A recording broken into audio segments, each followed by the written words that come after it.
Hey guys, Sandy here, and welcome to the July 2019 episode of the Oh So Inspired YouTube group. Today we are being inspired by this awesome layout created by Stacy Cohen for Photoplay Paper. It was featured on their Instagram, so this is what everyone is using to be inspired and what they're going to create. Now, at first I thought I was just going to completely scrap lift this with the circles and the waves, but I decided to go a little bit of a different way. I pulled out some of my Vicki Boutin things. Most of it's from color Kaleidoscope, and then I have a sheet from All the Good Things and a sheet of white paper. And I'm going to not use the circles, but be inspired by the white background and the paper tearing. So let's see what I can do. That Vicki Boutin paper that has kind of like the watercolored big broad strokes across it, and I really wanted to use this as my outline as well, so I gutted it. Now I don't gut a whole lot of papers anymore. I used to gut every single one of them because I used to think that was such a wasteful way to use my paper, but you know what? My paper is there to be used, so I'm just going to go with it. I actually do have 2 sheets of this, but I did not want to use the second sheet, so still a little bit of that paper hoarding tendency in there, but you know, it's all going to work out, guys. So here I am taking a sheet of white cardstock and placing it down here over top of that paper. Now this is something I do on the back of any layouts that are not completely smooth. So if I've pieced together paper, or if I have brads poking through, or any kind of staples or anything that pokes through the other side of my layout, I always take washi tape and cover it up. It just helps me. I feel like my layout is a little bit more protected. The layout on the other side of it is a little bit more protected in the page protector. It's easy to move the layouts in and out of the page. That way, if for whatever reason somebody's pulling a layout out, it's not going to like scrape or rip or tear that particular layout or the layout that it's on the other side of. So I figured I needed to bring in some color, and I went to a 6x8 paper pad that I purchased and decided to go with this one. Now this is Sleeping Beauty Castle in Disneyland, and as a person who has always gone to Disney World in Florida, the first time I saw Sleeping Beauty Castle, I was like, what in the world is this? It is the tiniest little thing that you ever did see. Now when you walk underneath of the arches and you walk out onto Main Street, USA in Walt Disney World, the castle is big, it's there, it's looming, like it's everything your little inner princess wants to see and feel and hear. Now when you do the same thing at Disneyland and you get onto Main Street, USA, it's almost like you have to stand up on your tiptoes to see over the people to see the castle. And probably if I had gone to Disneyland first, I would have been impressed and overwhelmed, and then would have went to Disney World and just would have been like, holy shnikes. But I didn't. So it's always a joke with my family. Now they haven't been to Disneyland. I've only gone by myself. That it's the little castle. It's the little castle. And I'm hesitant to take them to Disneyland just because I know that their love of Walt Disney World is so huge. So here I am taking my inspiration now from our layout. And like I said, I'm going with squares, not doing the circle thing. And the only thing I am doing is making sure that the way I am tearing the paper gives you the white edge. So if you want to tear paper where you don't have the white edge, you want to tear it away from you.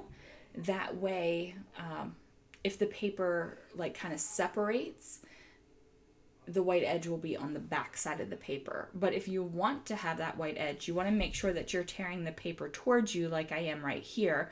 So that way when the layers of the paper separate, you still have the white edge. I hope that that makes sense. And I definitely wanted the white edge on this. Now, I was looking at this carefully, so for two reasons. One, because I think that the paper is just gorgeous. And two, because I knew I was going to be fussy cutting some of those flowers out. So now I'm trying to decide, do I need another layer in between there, or should I just go for it and maybe not be able to get all the flowers I want it to fussy cut? So I went down deep into my stash and I found this paper that used to come in a slab. Does anybody remember the slabs that we used to get years and years and years ago? Or maybe it was a stack. I don't remember. All I know is that it used to come in those packs of paper that had 3 or 4 of each design. And I think it's those kind of papers and those kind of paper pads that made me feel like, oh, I need multiple of each kind of design, when I really don't. So this is a very thin paper. It's not cardstock weight at all. Super thin, super light. It's kind of like computer paper. So I did add that down, and I do like the way it looks. I just like the way it looks. So I just adjust it where I want it, my curves of my tears to be. Now, they are not as curvilicious as the Pinspiration or the Instagram post, rather, but it works for me. I didn't want it to be super copied, I guess. So now I'm just trying to figure out like where the photo should go. Should it go on this side of the page? Should it go in the middle? Should it go down below? And then I'm looking this and I'm thinking, you know what? There is a reason why that photo is a smaller photo in the shape of a square. And that's so you can see the tears on either side. So I decided that I needed to do that with my photo. And I feel like the size of the photo is actually going to emphasize my title even more, because I already know that my title is going to be something about like a huge day of fun at a little castle or something. Like I knew it was going to be something along those lines. It was kind of like percolating in my brain, and I didn't have the exact title, but it would come to me. So here I am. Yep, there it is. I'm liking the way that this is going, and I'm okay that I have this big shot of pink behind the castle because 1, the castle is partially pink, and 2, there is that little bit of pink right underneath of that torn edge of the yellow pattern paper. So since I'm using so many Vicki Boutin, I can't even say a poor woman's name. Since I'm using so many Vicki Boutin products, I decided to go with it. Now, as you can see, I did not bore you watching me fussy cut out those flowers, and I probably should have, because fussy cutting has been a big topic lately around the internet, and I usually respond with like some what I find to be words of wisdom. So you really want to find a pair of scissors that fit your hand, and I just pulled up my scissors. So I have 2 pairs of scissors that I feel like are just a great fit for my hand. If you can hear that, I'm using them. So like the scissors that are on my right hand side of the screen right here, these are the Chamel Get Crafty scissors from American Crafts. These feel really nice in my hand. They don't hurt when I use them for a while. They feel really nice. These other scissors that I have are my Fisketeer scissors. Years ago, Fiskars had Fisketeers, and there was like a whole online community, and there were like Fisker ambassadors and stuff like that. And these feel super good on my hand. They just feel nice. So number 1 tip for fussy cutting is use scissors that feel good in your hand. Keep that hand absolutely still. I usually rest it on the table and then move whatever paper I'm fussy cutting, and I just literally open and close my hand holding the scissors. So let me know if that helps you out at all. Let me know if you already knew all those tips. Talk to me about fussy cutting, what scissors feel best in your hand, which scissors you like to use the most. So I've added a little bit of embellishment to my page. I have this On This Day that is in purple. I also have Escape the Ordinary, which pulls in the colors from the papers and the flowers. And then I added the birds. Now I added the birds because I feel like our family names birds every time we go to Disney, and even though this is Disneyland and not Disney World, it works in my mind, so there it is. Otherwise, they're just pretty embellishments that match the page, and that could work too. So here I am.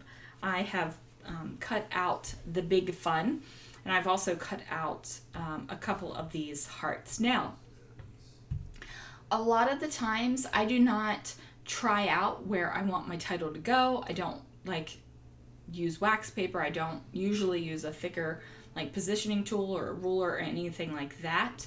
But I felt like in this case I had to, because I needed to figure out exactly where the letters were going to line up over top of the photo and the mat. I didn't want anything awkward.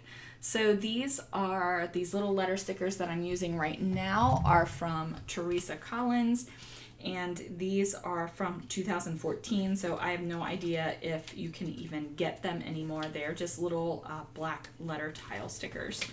So I'm writing that down, Little Castle.